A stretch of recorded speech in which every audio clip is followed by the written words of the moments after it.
3761, creation of the world, birth of Adam and Eve, Chava. 3631, 130, Seth, son of Adam, was born. 3526, 235, Enosh, son of Seth, was born. 3436, 325, Kenan, son of Enosh, was born. 3366, 395, Mahalal, son of Kenan, was born. Coffee and Kabbalah, blowing coffee.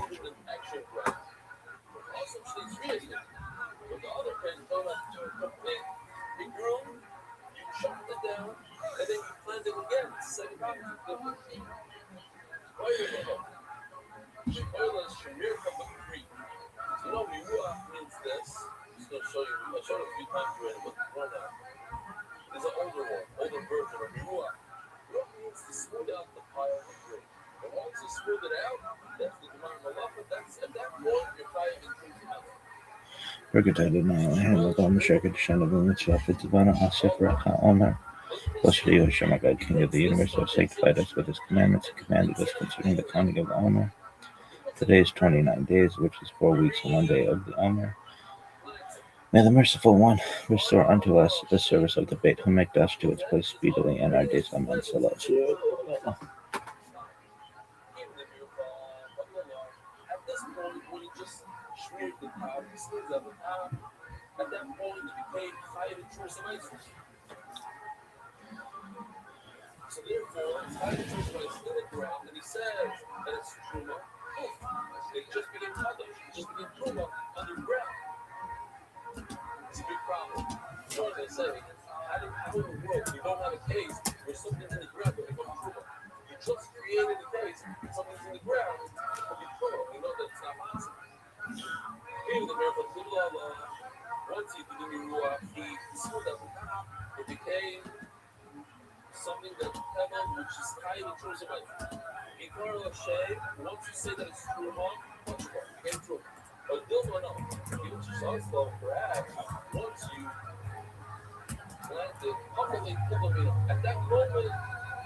If you get down on all fours and you eat an orange, you also go over to a tree and eat an apple that's attached to the tree. And those magical spells would empower those code words, and those code words would. That are inside this chicken. Basically, that's all about. He says the egg that's outside of the body. But he says the flavor, and the sides are inside the body. And the egg is inside the chicken. He says, so long as the chicken eat the chicken, then you become family, your clothing becomes family. I'm Dr. Justin Sledge, and welcome to Esoterica, where we explore the arcane in history, philosophy, and religion. One of the most difficult aspects in starting to study Jewish mysticism and Kabbalah is getting a handle on just how those ideas developed over time. It's tempting to think that, for instance, Kabbalah has just always existed in the form that we have it, or that Kabbalah is just one thing at all. Of course, neither of these positions is really tenable. Such notions developed greatly through the ages and are still developing. And there are now, and there have always been, numerous mutually exclusive schools of Jewish mysticism and Kabbalah.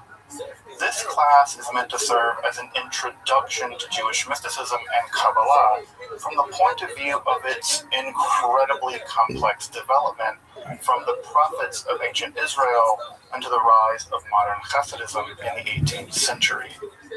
Of course, this series isn't meant to be exhaustive by any means, but only should serve as a springboard for deeper study and reflection, and hopefully it will also enable you to situate developments in Jewish mysticism and Kabbalah in their historical and cultural context, and hopefully embolden you to dive into the primary texts, which are admittedly as sublime as they are obscure.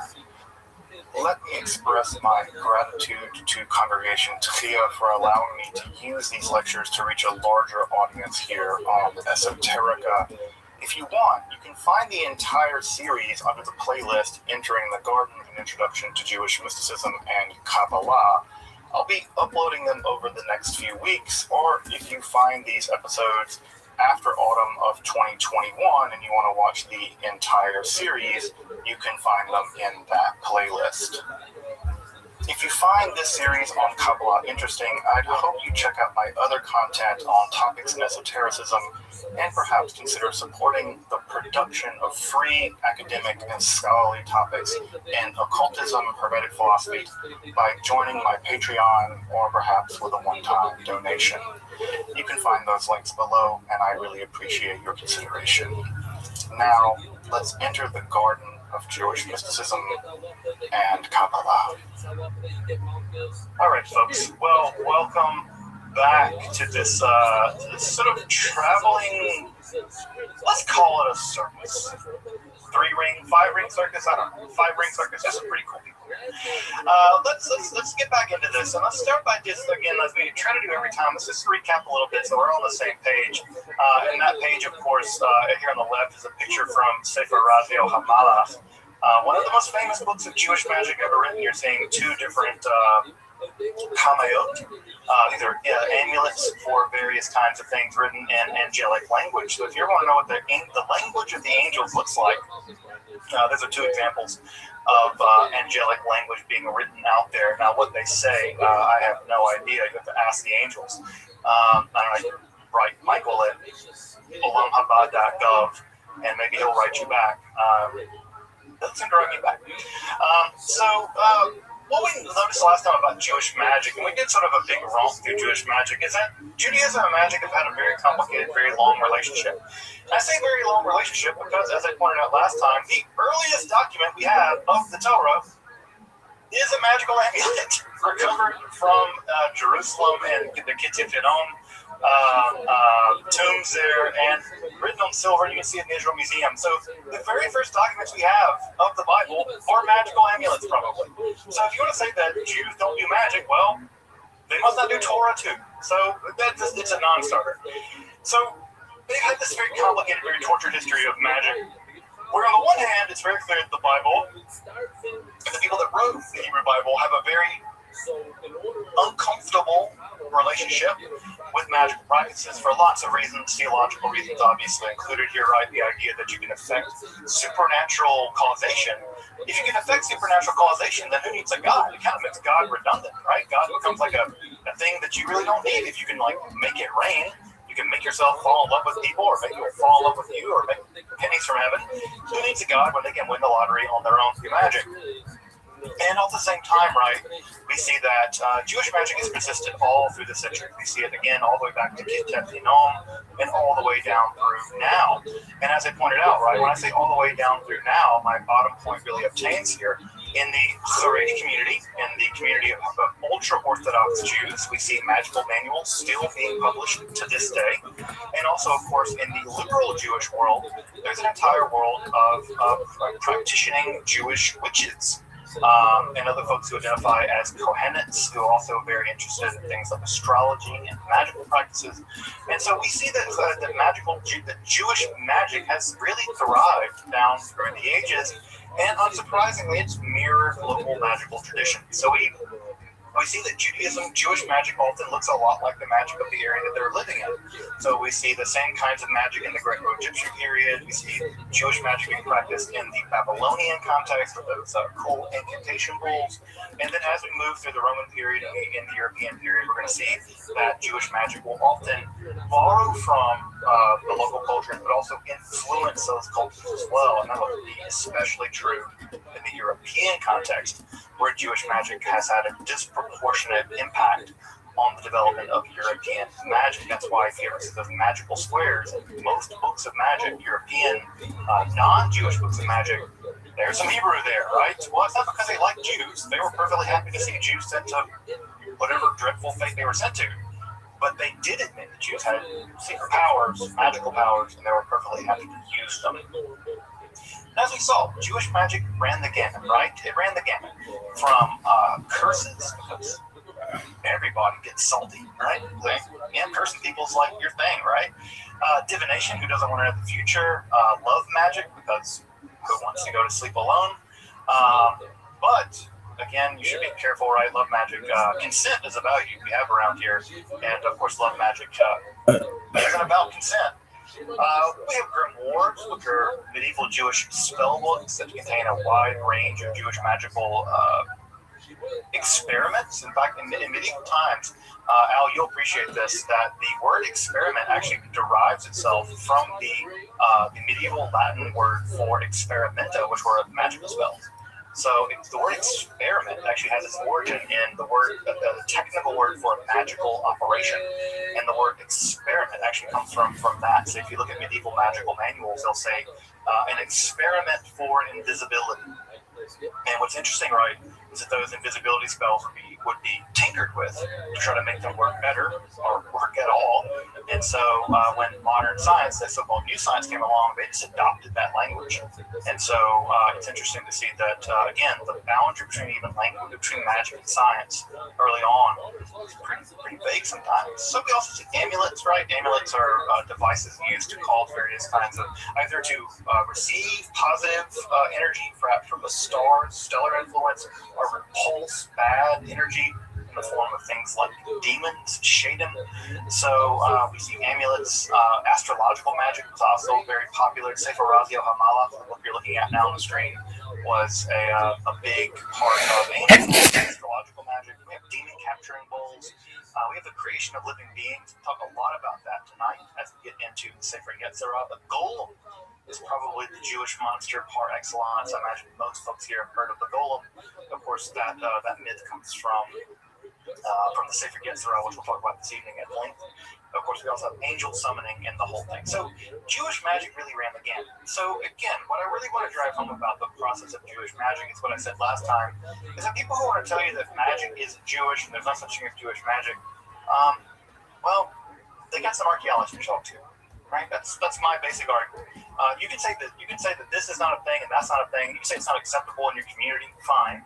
But to tell me that Jews didn't do it for 3,000 years, you're just badly informed. I don't know what else to tell you. The scientific archaeological paleographic data tells me that you're wrong. And if you want to just sort of put your fingers in the air and go, la, la, la, la, la, Jews didn't do this, well, have fun being wrong, because it's very good that Jews did.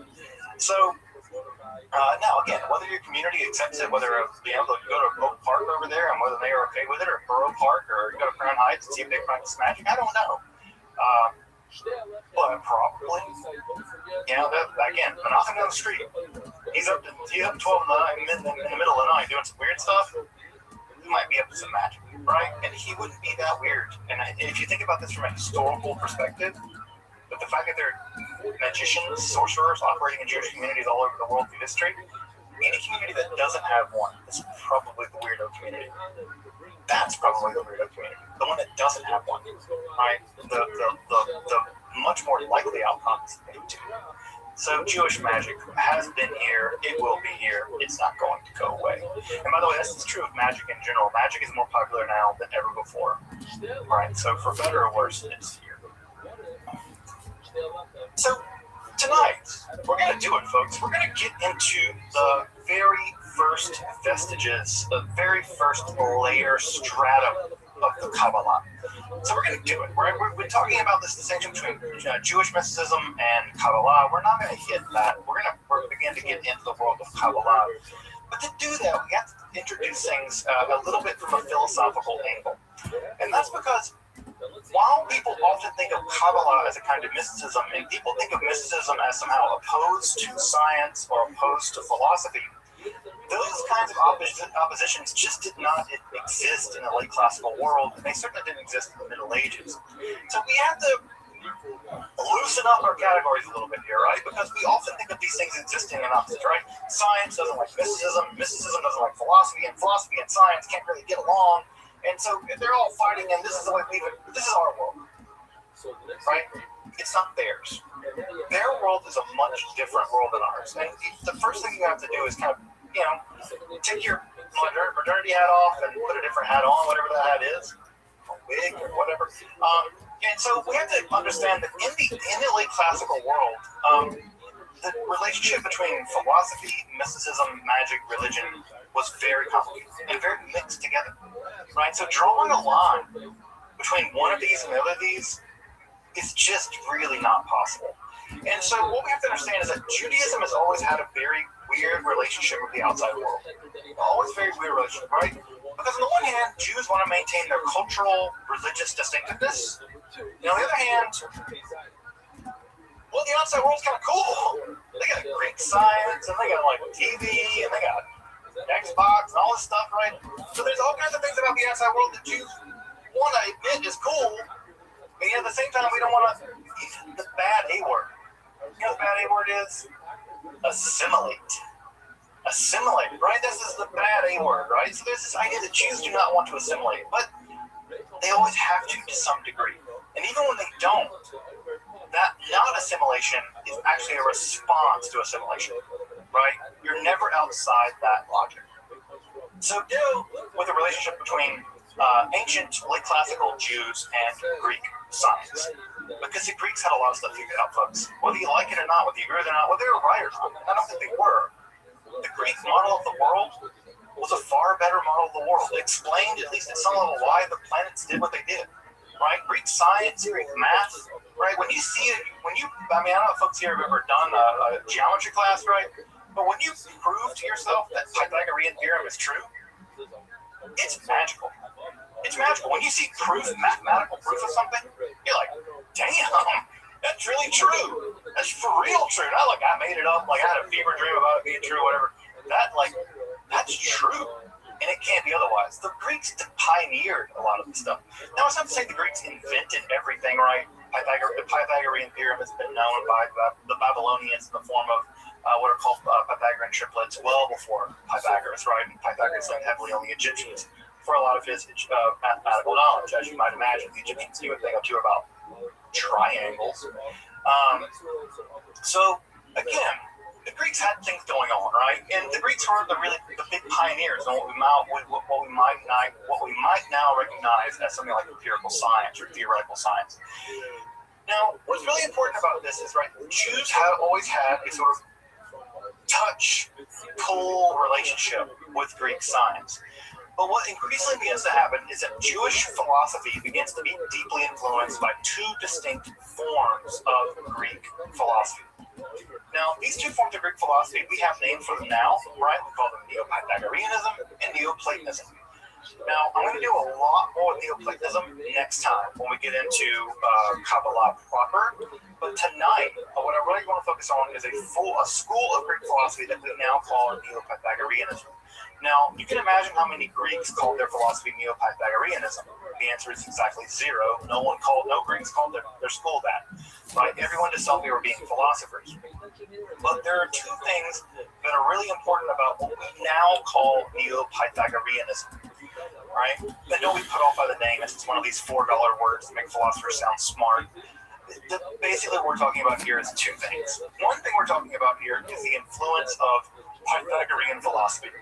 And Pythagorean philosophy is the same philosophy that many string theorists probably will believe in today, and that is the world is fundamentally mathematical. Right? Not describable in terms of math, but math. The world is mathematical, right? And so that's the main thing, right? That the structure of reality, the fundamental structure of reality is mathematical in nature. Again, this idea probably is more popular now in some forms of contemporary physics than it ever has been. The second thing that's worth noting about this is that for the Neo-Pythagoreans, the union with God was possible. One could be like God, right? God, singular God, right? Because the Pythagoreans are all about like everything going back to one, right? And so they really thought that fundamentally things were fixed. And so the idea was you could be like that too. You could unite your consciousness. You could unite your being. You could unite your nous with the divine. And as you can imagine, those two ideas are part and parcel of a great deal of what becomes mysticism in the ancient world and, of course, in the modern world as well. By the way, what the image you're seeing on the screen here is an image from a Pythagorean or Neo-Pythagorean basilica that was actually this in Rome. It's recently been reopened. I've always wanted to go there. It's perfectly preserved. This is where Neo-Pythagoreans hung out in Rome.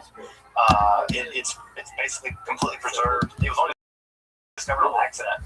And so it's really neat that you can go into these places where these guys were like hanging out, talking about numbers and stuff. And it's actually preserved in Rome. I think they allow a very small amount of people to go in there. So next time I go to Rome, I'm going to try to be one of those very small people.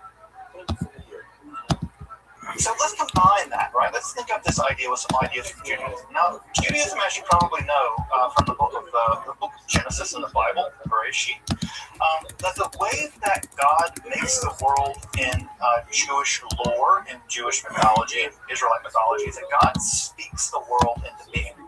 That the existence is a speech act, right? God says, Yehi or, let there be light, and Vayehi or, there was light. The very act of speech causes being to come into existence. And thus, right, if God speaks Hebrew, which of course Israelites thought, Jews think that God does, that's the language of God. In fact, that's what we call Hebrew Lashon Kodesh, right? Lashon Kodesh, that it is holy language.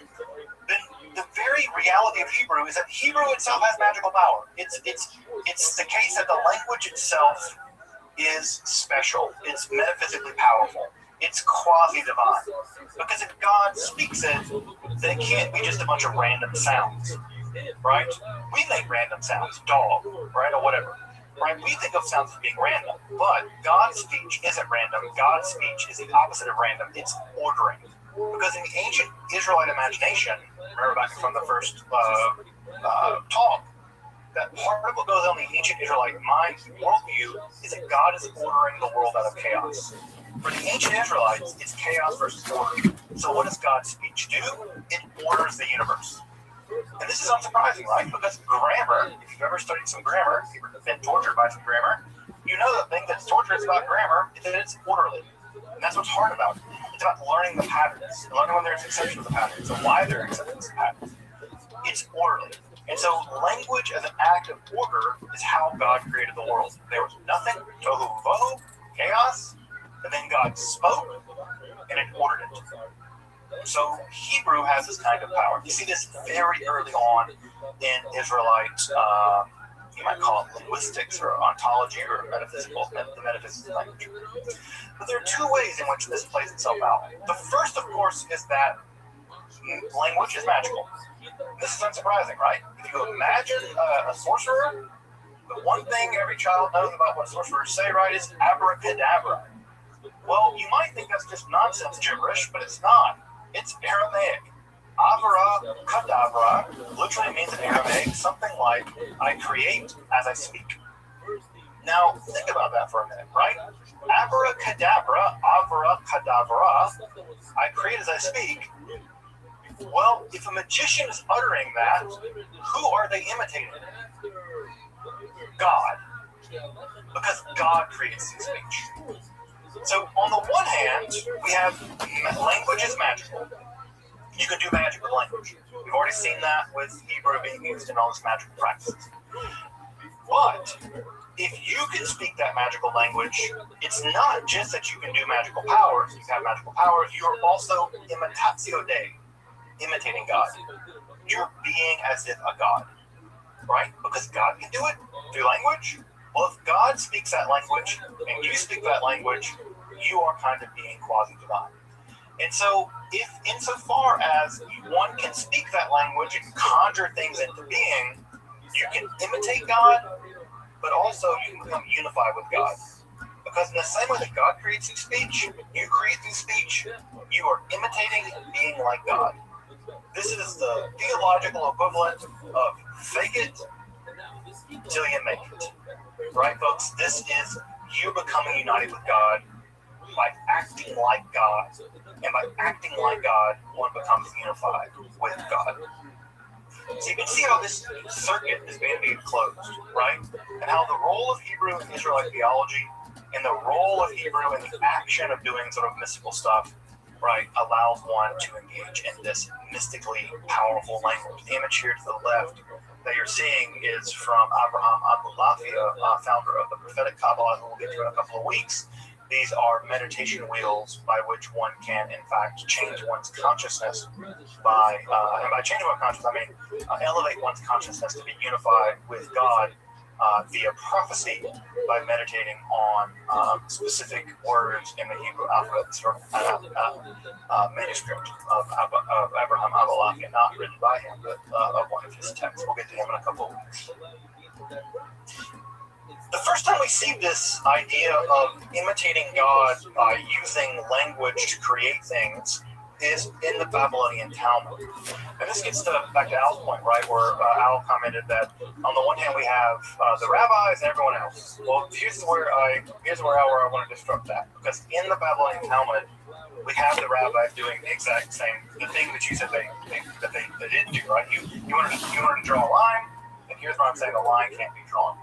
So we have in the Babylonian Talmud in two different stories, which are probably mirroring each other, but being told by two different rabbis in Tractate Sanhedrin, where we have both Abiah and Rabbah, two very prominent rabbis, discussing death penalty cases, right? So the Tractate Sanhedrin, as you may know from Babylonian Talmud, is all about death penalty cases. And one of the things that is a death penalty case is sorcery, kishuf. You're not allowed to practice sorcery. And so what is constitutive of sorcery, right? So they say there's all kinds of things that are constitutive of sorcery, right? But creating illusions isn't. You're allowed to create illusions. This is the rabbinical idea that you can do stage magic. In fact, kishuf, I think in modern Hebrew, actually indicates stage magic. Right? What is allowed? This is positively mind-boggling.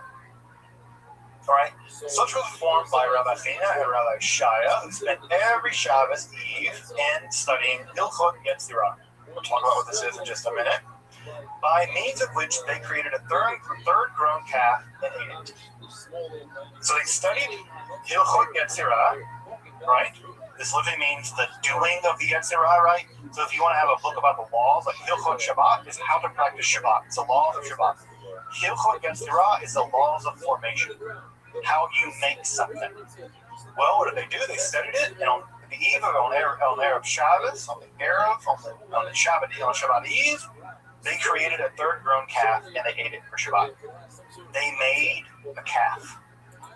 They made one. Rava said, this is even more dramatic. Rava said that if the righteous desired it, they could create a world. Now, this translation is hiding something. This is the translation from Sefaria, but the actual translation in the Aramaic says they could create a world, just like God. They could create an olam.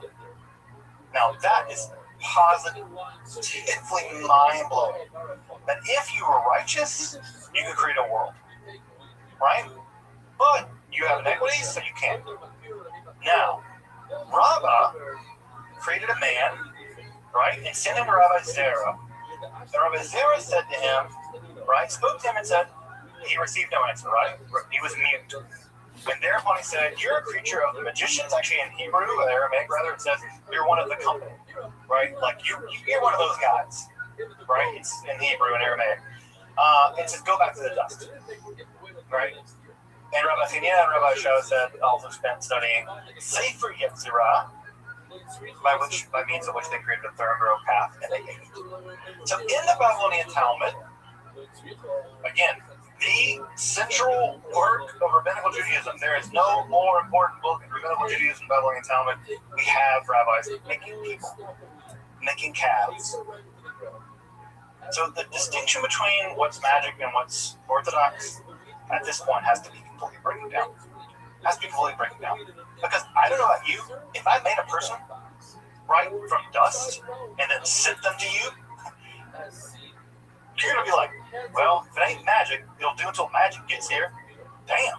Like, again, if making people ain't magic, I don't know what is. So what we have in Babylonian Talmud is the idea that somehow they're studying some book, some text, and creating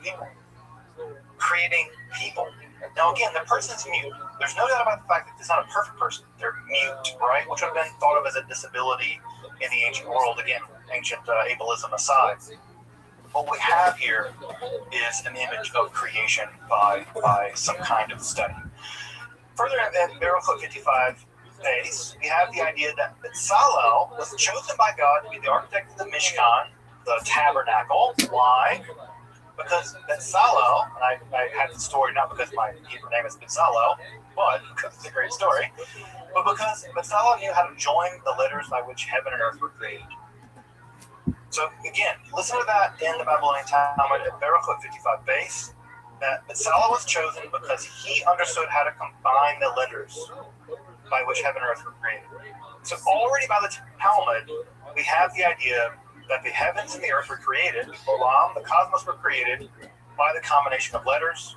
And here again at Tractate Sanhedrin 67-65 base, we have the idea that you can create if you're righteous. If you are righteous. I'm not that righteous, thank God. Now, what's this text? Right, what's this text? Sefer Yetzirah is, without a doubt, the most enigmatic and important book of Jewish mysticism prior to the Kabbalah.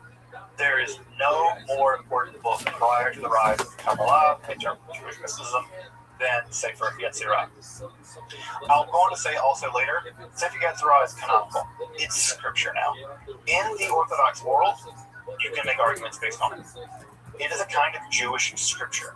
We're not like the Christians. The Christian canon is basically closed. The Muslim canon is definitely closed, right? The Jewish canon kind of is open. Stuff gets in, right? And from community to community, right? Things get in. And Sefer Yetzirah has certainly got in. I would consider it to be part of the Jewish canon, right along with the Bible and with the Babylonian Talmud and the Sefer Zohar, etc. What is it? What is the Sefer Yetzirah? It is a text produced sometime between 500 and 1000 of the Common Era. It's very brief. It's only about 2,000 words long. And it's a speculative text describing the method by which God created the cosmos, or the olam. I'm going to use the word olam because I prefer to use cosmos. I think it has connotations that are a little bit maybe too modern. And when I say olam would include all of the physical world we now know of, described by the standard model of particle physics with 25 particles and 4 forces. But the olam is a much bigger angle about what that would include angels and demons and all kinds of cool stuff. So anyway, the Sefer Yetzirah describes in very, very brief words, right? They're only about 2,000 words on an average recension. We can talk about recensions later. There are 3 or 4 different recensions of the Sefer Yetzirah that have come down to us, and there's a debate about how they came down to us. What we have is a book describing how the world was created, attributed to none less than the patriarch Abraham. Why Abraham? Because there is a line in Genesis where it said Abraham made souls, right? That Abraham created souls. And the idea is that because Abraham could create souls, the only way he could have done that is if he had access to Sefer Yetzirah, and therefore that is proof for the traditional community at least that because Abraham could create souls, that he was also in command of the Sefer Yetzirah. Now, when was this book written down? The shorter answer is we have no idea. We just don't know. Sometime before 1000 of the Common Era, right? Now, the debate goes that sometime between the 2nd century and the 11th century, 800 years or something. We don't know. It's very difficult to figure out when this book was written down. I tend to agree with Zahi Weiss, who I'll have his name and his book in the recommended readings at the end of the lecture tonight. I tend to agree with Zahi Weiss that it was produced in the 7th century, maybe the 8th century, but it doesn't really matter for the purpose of this class. We're not going to get into the weeds about when it was written down. However, you may be interested in when it was published. Here on the left-hand side of the screen, you can see the first edition of the Sefer Yetzirah published in Mantua, I think in 1562. I could be wrong about that, but I think it was in 1562 that was published in Mantua. But we have a first edition copy here.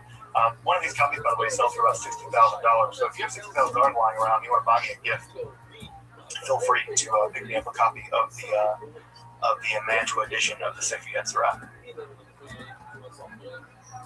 So, what is the Sefer Yetzirah? As I said, right, it's a book describing how God made the world. Now, what's also important about the Sefer Yetzirah is it is the first time we hear the word Sephirot. Now, this is a word that, for folks familiar with Kabbalah, this is a word you probably have heard before, right? Sephirot is one of these words that is a mainstay in the world of Kabbalah. Now, there are 2 things that are important about this word Sephirot. The first thing that's important about this word is that no one knows what it means, right? The root of the word, the shorish of the word is SFR, which in typical language Hebrew means to count, right? It just means to count. Now, if you want to make a noun out of that, right? Typically the noun would be mispar, and mispar actually does mean number. That's the Hebrew word for number. Mispar, misparim, right? It's a word for number. Well, the writer of this text doesn't go that route. They invent a new word that we've never seen before, and that new word they invent is Sephirot. Now, what they do is they take the word sphira and they add an ot to it, a feminine plural ending, and so we know it's in plural. What makes this word even more weird is that it's always accompanied in the Sefer Yetzirah with the term belima, the adjective belima. Now, the word belima only occurs once in the entire Hebrew Bible. It's a lapax legemenon, which means it only occurs once. And it's weird. Well, we know that beli, right, means without, and ma means what. And so it seems to mean without what. Now, what we have is a word made up, sephirot, which kind of means number, and without what. So literally we can translate it as number without what. Now if you put that into the actual text, it makes no sense. Whatever the author's trying to do here, whatever they're trying to describe, a literal reading of it doesn't make sense. So what are the Sephirot Belima? What do we mean by the Sephirot the first time they appear in all of Jewish literature and all of the history of Jewish mysticism? Well, the one thing that we know from Sefer Yetzirah is they are not divine emanations. Now, I know that for folks who are familiar with some Kabbalah, right, we've seen the Tree of Life, right? With the dots, right? And God goes from Keter to Hokmar, Bina, right? 10 things. We'll get to that later, right? And that's the tree of life, and those are the Sphirot. Well, in the Sefer Yetzirah, it's not that. Whatever it is, it's not that. They are not divine emanations. We'll get there tonight. In a minute. They're not that. What are they? No one knows. No one knows. The going guess, and I say guess, all right, because I really didn't mean guess. The going guess is that this is being influenced by Neo-Pythagoreanism, right? Neo-Pythagoreanism. Remember, Neo-Pythagoreanism, mouthful, is all about this number stuff, right? Remember, it's all about number being a reality. Well, one of the things we know about Pythagoreanism is that one of their sacred symbols was this thing called the tetrachus. You're seeing it on the screen here to the left. The idea of the tetrachus, right, is the idea that from one monad can give rise to two monads, right, plus, right? So these 2 plus 1 give rise to 3, and these 3 plus 1 give rise to 4. You add all this together, right, you get a base 10 counting system.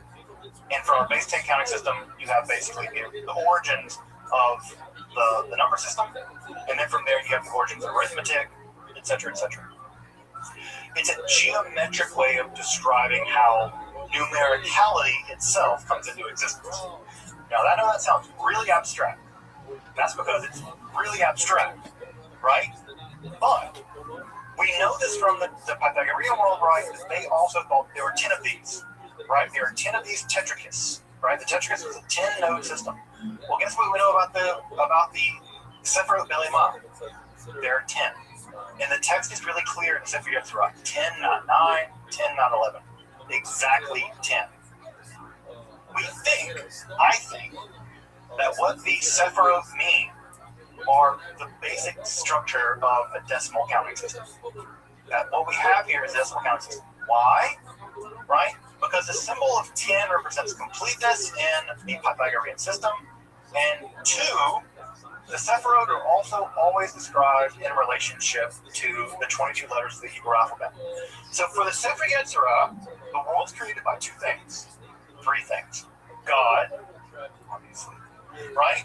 Using the 10 Sphirot and the 22 letters of the Hebrew alphabet, combine them together, creates everything else.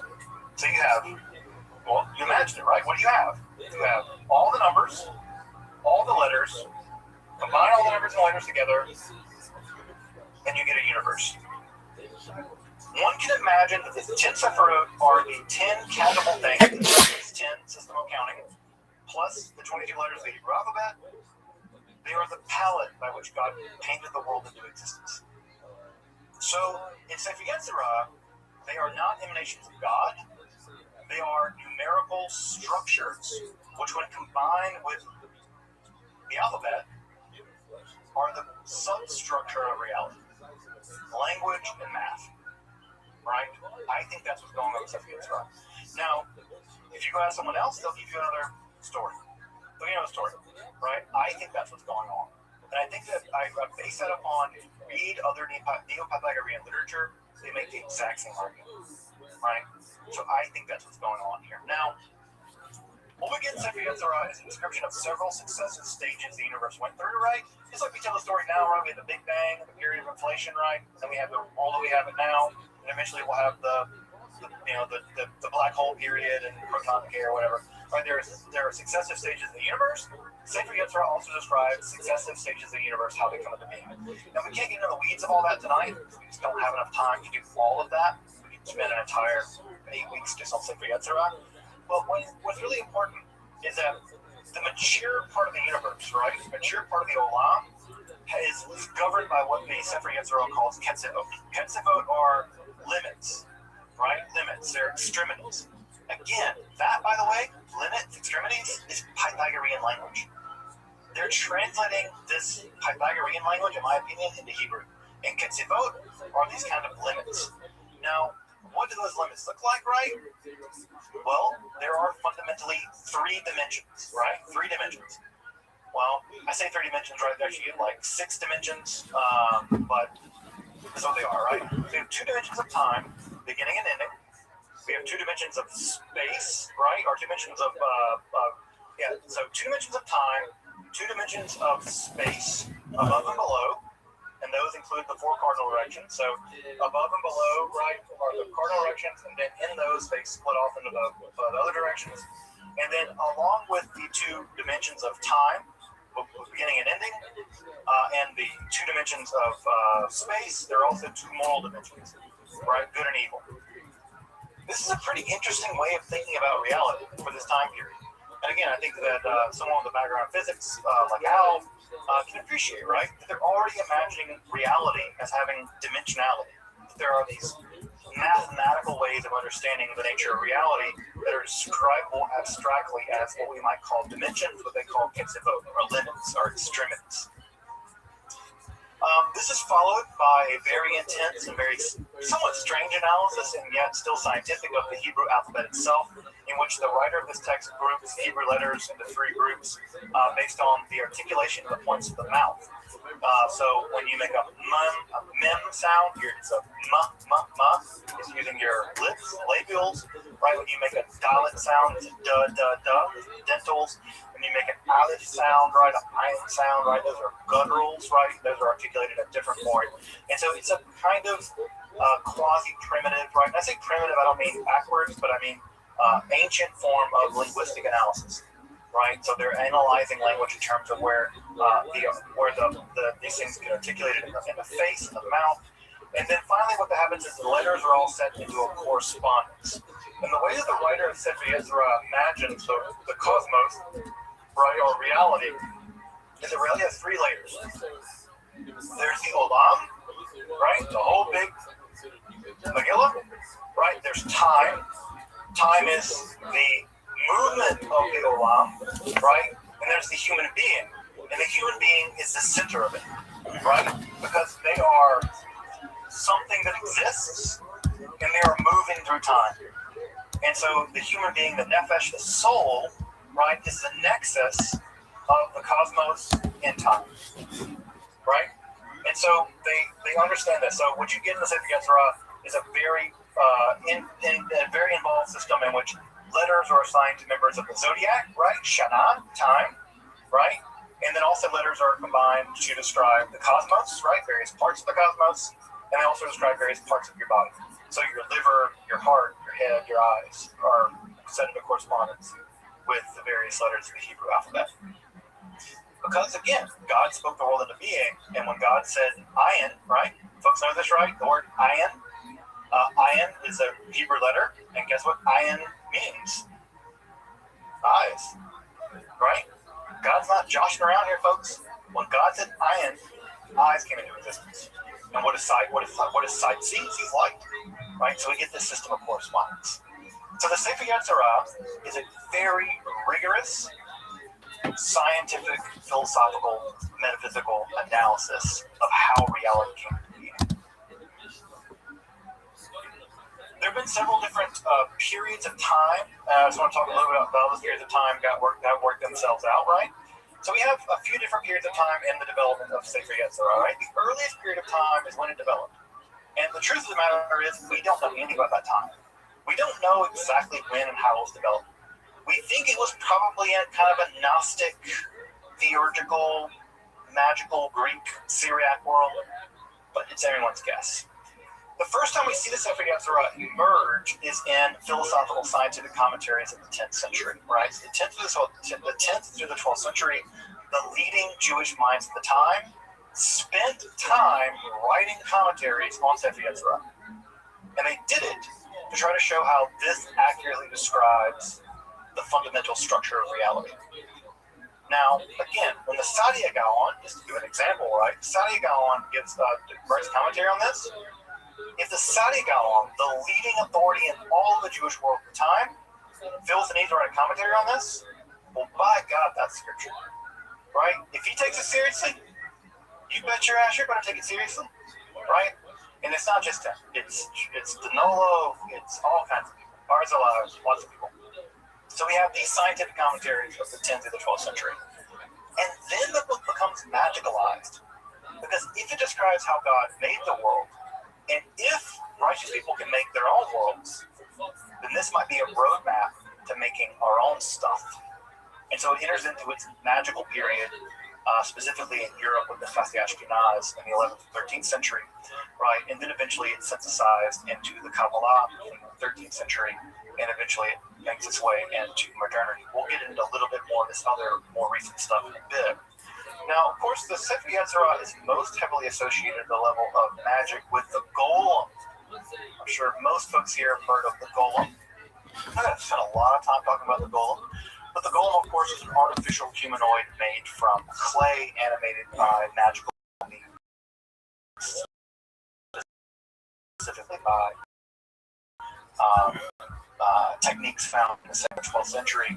And the commentary on the Sefer Yetzirah written by Eliezer Verms, a German Ashkenazi rabbi, and he writes how to create a golem using various kinds of magical techniques, meditation techniques primarily, combining letters with vowels over and over and over again in a form of mystical meditation, and one can transform clay into a human being through these mystical meditations. And so the golem becomes this sort of artificial human. By the way, the word golem actually does appear in the Hebrew Bible once, I think, to describe an unformed fetus. It's actually sort of the word for fetus in the Hebrew Bible. It's an entity that's not quite human and not quite not human, somewhere in between. That's why, by the way, in the Hebrew Bible, that if you kill someone, you're subject to the death penalty. But if in the middle of a fight, a man hits a woman who's pregnant and calls her to miscarry, he's not subject to the death penalty, because the thing inside her is a golem, not a person, right? So the rabbis are actually very clear about what's a person, what's not. For them, unborn people, right, unborn entities are golems, not people. That's why there's no death penalty case in that matter. Which is something I think is weird. I don't know why more fundamentalist Christians and people don't really. They're all about reading the Bible. We'll read the damn thing. Yeah, be about it. Don't talk about it. Be about it. Read the damn thing. So at any rate, the golem, right, is how this idea came about, right? Because if God can make things and I can make things, well, I can use speech to make things too, and the golem becomes the quintessential legend for this. Now, you probably heard the golem of Prague, just as a myth-busting thing to ruin your night. The golem of Prague was invented by a 19th century German writer, a non-Jewish German writer, and ascribed the whole idea to the Maharal of Prague. The Maharal of Prague never made a golem. There was no golem legends prior to the 19th century in Prague. Now, don't go shouting that very loudly if you go to Prague, because they'll throw you out of a window. That's Prague hospitality, because they make a lot of money on tourism on the whole golem thing. But the Maharal of Prague never made a golem. Never was interested in golems. If you read the Maharal of Prague's actual writings, he would have been very opposed to things like that. He was a pretty tenet to by the book kind of legalist, actually. So that entire legend was invented in some ways by whole cloth. Although the Golem movie is very important. What's also interesting about the Golem movie, I'll just mention here just briefly, is that the Golem movie as we have it is actually a prequel. It's a prequel. The original Golem movie and the sequel have both been lost. They're lost movies, sadly. So if you ever go see the Golem movie that we have is a prequel to a movie that's been lost. And the sequel, which we also know was made, has also been lost due to two of these movies that, a lot of, as you may know, a lot of film back in the day was printed on things like nitrocellulose or whatever, like really, really combustible film.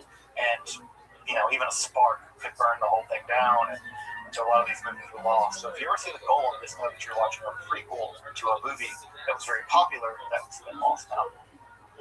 But the invention of an artificial humanoid. And further, the last thing I'll say about Sefer Yetzirah is that dozens of commentaries on this little book have been written in the centuries since it's been written. Sefer Yetzirah is probably the single most commented book after the Bible and the I should be careful what I say about that. There are dozens of commentaries, I will say that, on Sefer Yetzirah, and Standard Edition has at least 12 commentaries attached to it. And so the Sefer Yetzirah in the traditional Jewish world is a highly, highly, highly commented upon book. And it is, in fact, to this day, I think would say it is a canonical book of Jewish scripture. As we get into Europe, in the world of the Ashkenaz, and we're going to run a little over tonight, but I think I hope it's okay. I won't try to go too far over. As we get into Europe, we get into the world of the Ashkenaz. We've been in the Middle East for a while, right? We've been in ancient Israel, ancient Palestine. We've been in the ancient Egypt. We've been in ancient Mesopotamia. The focus begins to shift beginning in the period of the 10th and 11th centuries. That has a lot to do with what's going on in the Middle East with things like the Mongol invasions and some kind of crackdowns, at least at some level, in terms of shift to traditional Jewish parts of the world in Europe, Ashkenaz being one of them. Now, people have these bizarre ideas that all of European Jews are descendants of Khazars that converted in the 9th century or something, and that all European Jews are not really Jews. There's all these kind of bizarre anti-Semitic conspiracy theories. Jews have been in Europe for thousands of years, right? Because Jews have been traveling with the Romans the entire time, and wherever the Romans established trade places, Jews went. Like lots of people went. Greeks went, right? People forget, like, that, Massalia, Marseille, on the very south coast of France, was a Greek colony, right? Set there to do trade. So trade and movement of populations happened all through the Roman world. People forget that one of the capitals of the Roman Empire was Trier in Germany, right? That blows people's mind, but Constantine the Great was born in Trier, in what is now Germany, the birthplace of Karl Marx, of all people. So Jews have been in Europe for centuries. Now, what goes online, right, is that beginning in this period, right, Jews come to the forefront of learning and other kinds of things, not just trade. And in Ashkenaz, around the turn of the millennium, maybe a couple hundred years after the turn of the millennium of 1000 Common Era, we have a very weird esoteric theology developed that is called the unique cherub circle. And the unique cherub circle introduced the idea that God and the world can't be directly connected. Why? Well, it's simple philosophy. If God is infinite and the world is finite, then the distance between the infinite and the finite is always going to be infinite. That's a theological problem. So what do? You need something to link the world. You need a bridge, something that's quasi-finite, and something that's kind of finite, like quasi-infinite. And what they introduced was the idea of ha'atzalah, right? Ha'atzalah, that God flows out of God's self, and somehow the flowing out of God's self bridges the gap between the infinite God and the finite world. And the thing that bridges the gap for this group of people was a thing called the unique cherub, right? The cherub is a kind of angel, as you probably know. And this unique cherub bore the glory of God. That God's glory had a hidden inner glory, right? Right? It's like imagine the inside of the sun, right? The inside of the sun is full of like energy and intensity, but we never see it. What do we see of the sun? We see the outside layer, right? We see the outer glory.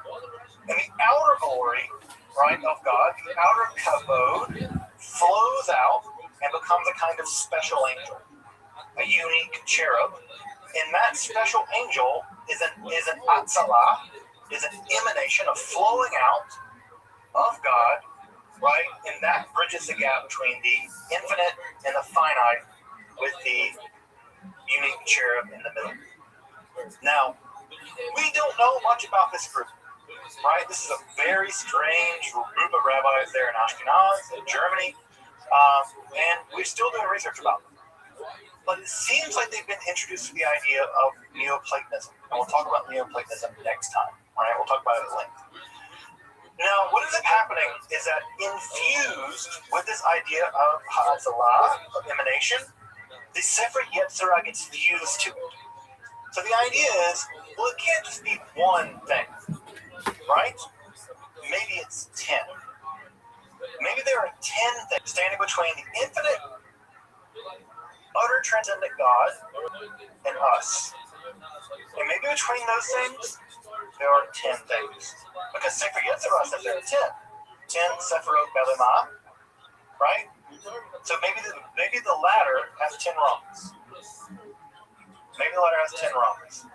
And that idea of the ladder having 10 rungs is taken up in the first Kabbalistic text in history, the Sefer Bahir. This is from the first text of Kabbalah. If you want to start studying Kabbalah, this is the text to start with, the Sefer Bahir. This is the first printed version you see here on the left-hand side. This is a midrash, right? Midrashim are texts in which the Bible is used as a stepping stone, or a diving board, if better, right? To riff, right? Like, folks here like jazz, right? If you like jazz, right? One of the things that, go to a jazz show, right? Coltrane might start a riff, right? And then Monk might pick up, right? The drums. And then someone else is going to pick up, right? And then they're going to riff, and they're going to riff, and they're going to riff, and a riff. Variation on a theme, right? If you want to think about what Midrash is Jewish jazz. It's taking a riff and going with it, right? Commenting on it, legends, weird stuff, strange ideas, right? Don't read this, read that. Turn the letters around backwards, read them that way, right? It's riffing, right? It's improvisation on these ideas. Midrash is Jewish jazz, right?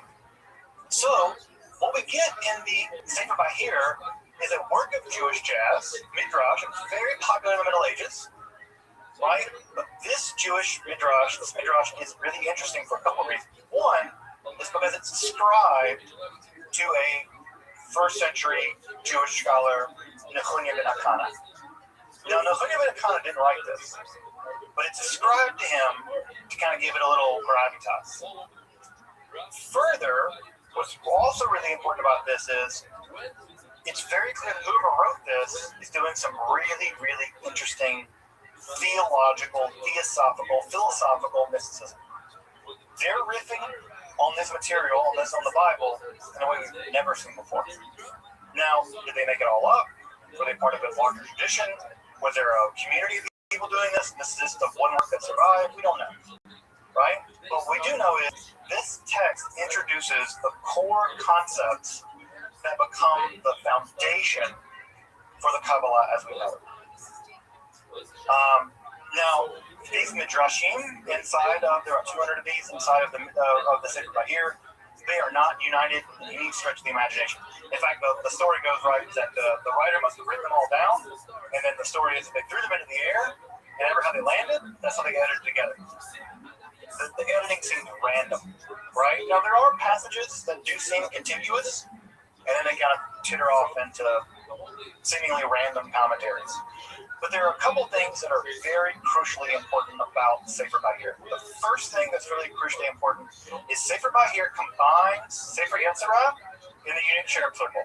The Sefer Bahir says they are emanations of God, right? There's again, have you folks ever like boiled milk, right? Or like maybe better yet, have you ever seen like go to a wedding where someone's pouring champagne over like one glass, and one glass sits on like two glasses, and two glasses sit on four glasses, right? They're pouring the champagne flows down all the glasses.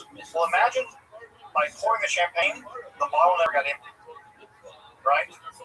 That's what the Sephirot are. It's God pouring God's self out, but because God is infinite, God never becomes empty, and the world becomes full, right? That's what the emanations are. So Sefer Bahir does two really important things in this respect. It combines the 10 Sephirot of the Sefer Yetzirah with the idea of emanations, and it says, yes, God emanated in 10 forms, distinct forms. There are 10 distinct emanations, and it discusses them at length. Now, Kabbalah, as you probably know it, as everyone knows it, if there is nothing else that makes Kabbalah Kabbalah, it's that. There are 10 emanations. They relate to each other. They are various aspects of God. God's mercy, God's judgment, God's glory, God's victory, God's beauty.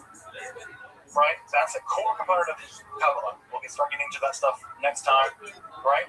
So that's the one thing, very important thing that Sefer Bahir does. It combines those two ideas into one system for the first time. Secondly, right, what Sefer Bahir does is it introduces the idea that God has a feminine form, the Shekhinah, right? Now, the idea of the Shekhinah goes all the way back to the Talmud, right? But never does God have a feminine form. His just that the word Shekhinah is feminine grammar-wise. But in the Bahir, the Shekhinah is described as a lady, almost always in the same kind of language being used to describe other women in the medieval period. She's actually described as a matronita. Right? It's a Latin term that becomes an important term in medieval court legal work.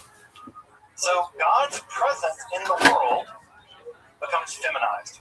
Again, if you know nothing else about Kabbalah, you know that the Shekhinah is the feminine presence of God in the world. Lecha Dodi. Every time you've ever been to a Kabbalah Shabbat service, you've sung Lecha Dodi. It's all about welcoming the Shabbat bride, the Shabbos bride, the Shabbat bride, who is God's feminine form. This idea appears for the first time in the Sefer Bahir.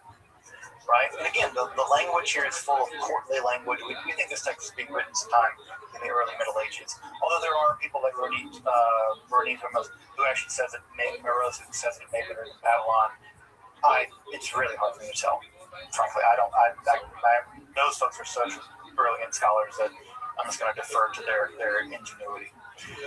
What's also important about the descriptions of the Shekhinah in the Sefer Bahir is that she's almost always described in these really weird terms as an exile, that she came from the land of light, or that she's a princess from a faraway land. And scholars, at least of an earlier generation, and I think even some scholars now, and maybe even me, detect that in Gnostic literature, we can talk maybe a little bit more about Gnostic literature in the Q&A afterwards. There's an idea in Gnostic literature, this is a form of heterodox religion that existed back in the ancient classical world, where there's the incarnation of Sophia, of wisdom, and she makes a mistake. And she creates this hideous ruler god who creates our physical world, and our physical world is a trap, right? But she's the incarnation of light and brilliance and wisdom, right? And she's always described as being from another world, right? And some people think, right, so especially in earlier generation of scholarship, maybe even some folks now, think that the Sefer Bahir may continue forth a tradition or drag into the Middle Ages some Gnostic ideas. We're going to talk more about those later if folks are interested in those Gnostic ideas. But there seems to be some kind of quasi-Gnostic character to the Shekhinah as she appears in the Sefer Bahir. The last couple things I'll say about the Sefer Bahir as we wrap up for the night is, one, the Sefer Bahir describes divine power as a kind of tree, or as a kind of fullness. Now that tree language is going to be obviously very important, because if you've ever studied Kabbalah, the one thing you'll know is that the Sephirot are often arrayed in what's called the Eitz Chaim, the tree of life, and that tree language, right, that God is a kind of divine tree, also appears in Sefer Bahir, and it describes God as having roots and limbs and blood, flowers, and leaves, and things. There's kind of a fullness to God, which also seems to maybe have its origins in very ancient Gnostic schools of thought. Also, and this will be important as we get later on into Kabbalah proper, is that for the Sefer Bahir, evil seems to have a life of its own. Now, in traditional Judaism and in traditional Christianity, evil is thought of as a privation, right? Augustine, I'll just give an example from the Christian tradition, right? Augustine says that evil isn't a thing in itself, right? Evil is a lack of something. It's a lack of God's grace. In the same way that heat is a thing, but cold isn't. Darkness is not a thing. Light is. Darkness is just a term we use for the absence of light. Cold is just the term we use for the absence of heat. Evil is just a term we use for the absence of God. Well, ancient Gnostics believed that evil was very real. It had its own existence. And there are sections in the Sefer Bahir that say, yeah, evil existed on its own. It was out there all along. God kind of tamed it, but not quite. And what we'll see, and when we get into Proto-Kabbalah next time, is that evil is going to be one of the overwhelmingly interesting things on the part of the Kabbalists. Where did evil come from? Because, as you might imagine, Jews living in Europe in the 13th century are going to deal with a lot of evil. And they're going to be very interested in where evil comes from. And the image that the traditional Kabbalists will use is the very image you're seeing here on the left. That evil is the sparks thrown off the anvil as God created the world. Right? Just when you create a knife, you have to pound the steel. As you pound the steel, it throws off dross. Well, when God made the world, it threw off dross. And that dross, for the early Kabbalists, is evil. And it's always been here. It's always been here. And that image of the blacksmith hammering at the anvil will be an image we'll see repeatedly when we get into Kabbalah. Well, folks, we are there. We have now crossed the threshold from the Merkabah Hechalot world. We are now into the world of what I call the Proto-Kabbalah. Now, what I want to just reinforce as we wrap up for the night is that Kabbalah was not born all at once. As you can see, these ideas are developing. We have the Sephirot from the Sefer Yetzirah. We have the emanation sequence from the unique cherub circle. We have it synthesized by the Sefer Bahir. We're going to see that later texts further synthesize ideas from the Sefer Bahir. Kabbalah is a development. It's a development. So it's really important to understand that when people talk about the Kabbalah, they're not quite right. What we should talk about is Kabbalistic development and then schools of Kabbalah. Right? Now we'll see. We'll get into this later on as we get into Kabbalah. We'll see this a lot more clearly. Well, finally, I just want to point to some additional reading. I know that folks love to do. Folks like to get into this stuff, and I know that literature on the Kabbalah can be a mire, right? It can either be really, really technically sophisticated, and you have to learn to read 15 languages to figure this stuff out, or it can be like a lot of hooey stuff that people just make up out of their mind. But these texts are all really solid.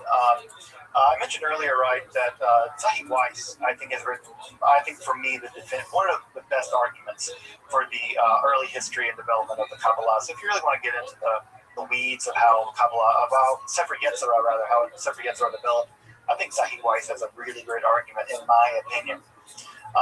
The Peter Heyman text is the standard edition now, critical edition of the Kabbalah. You're going to ILL that one, it costs like $800. So you're not going to get it from a university library, but it is the standard analysis of the Sefer Yetzirah. Aria Kaplan is the standard one you get on Amazon. It's okay. He analyzes the Sefer Yetzirah from a Lurianic Kabbalistic perspective, which isn't bad or anything, but I think it distorts the text in a way that I find to be confusing, especially people who've never encountered the text before. In the standard religious version of the Sefer Yetzirah, the best religious version, if you want to read a religious version with a bunch of commentaries, is the Sefer Yetzirah HaShalem, that's published by Harav Moshe Suriel. You can get that I can give folks a link if you want to buy that, but you'll need to be able to read Hebrew and stuff for that one. It's only in Hebrew. So if you want a copy of that one, I can send you a link to it if you like. And for Sefer Bahir, Joseph Don has a really great book on both the early Kabbalah and the unique cherub circle. That unique cherub circle book also is an ILL. It's very expensive. And we'll get to the books of contemplation here next week. And also Aria Kaplan has a nice version of the Sefer Bahir. That, again, comes to the same caveats, right? He's a Lurianic Kabbalist, and he brings a specific Lurianic interpretation to the text that, again, it can be confusing. I'm not opposed to Kabbalists doing Kabbalah. I mean, Kabbalists should do Kabbalah. That's their bag. But I think that often when beginner people pick it up, it's like, oh, this is what it means. I'm like, yeah, no, it's not quite that. It's more complicated than that. So again, I don't want to fault a Kabbalist for being a Kabbalist, but it's not academic, right? It's not an academic text. But it is easily accessible and widely available online. Well, folks, next week we turn to the early Kabbalah. We're going to be looking at some developments in southern France and Spain. We're going to be looking at how the earliest strata of Kabbalah developed. And then after that, we turn to the most monumental text in all of Jewish mystical history, and that's going to be the Sefer Zohar, right? The Book of Illumination. My child is named Zohar. If you want to get an idea about how important this book is to me and mine, I got a kid named Zohar. So I take it pretty seriously, and so we'll get to the Sefer Zohar after, the time after next. But next time we'll be dealing with philosophical, mystical developments in the earliest stages of Kabbalah in Europe, in the very earliest stages of Kabbalah at all. So we'll turn to the early Proto-Kabbalah next time. Well, Welcome back, and thank you for joining me as I explore the garden that is Jewish mysticism and Kabbalah. Again, if you'd like to support my work of providing accessible, free, and scholarly content on topics like Kabbalah, alchemy, and the occult, along with magic, hermetic philosophy, consider supporting my work on Patreon, or perhaps with a one-time donation. You can find those links below. Until next time, I'm Dr. Justin Sledge, and thank you for watching Esoterica, where we explore the arcane in history, philosophy, and religion.